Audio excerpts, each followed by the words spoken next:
One, your job is not at all to make anything marketable. That's someone else's job. So like, I would free myself of that burden.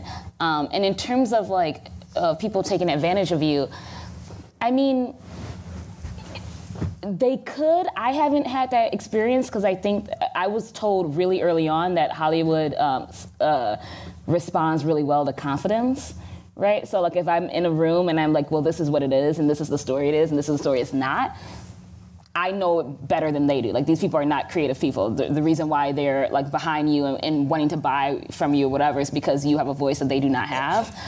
So I just try to like take up space when I'm in a meeting, and I'm really I'm trying to be a lot more proactive about that because I think even in the beginning of like my pitching, I was very like apologetic for being in the room. Like, thank you. Like, oh my God, sorry that I'm taking up your time. I was like, no, they want this. They want you to be the solution to their problems, which is like that their stuff is old and that they don't have any like cool different ideas. You're that solution.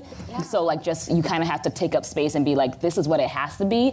There are certain things that we will like have a give and take on, but like, in terms of like telling the story the way you want it to be told, like you are the authority of that. They are not.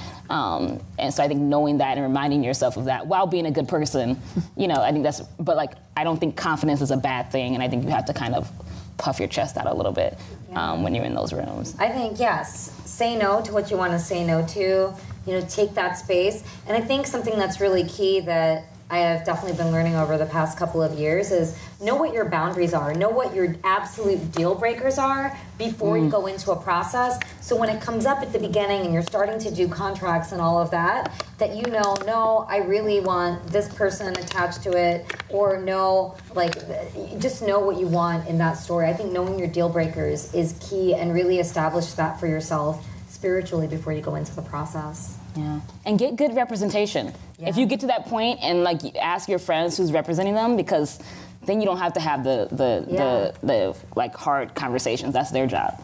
You just focus on the art.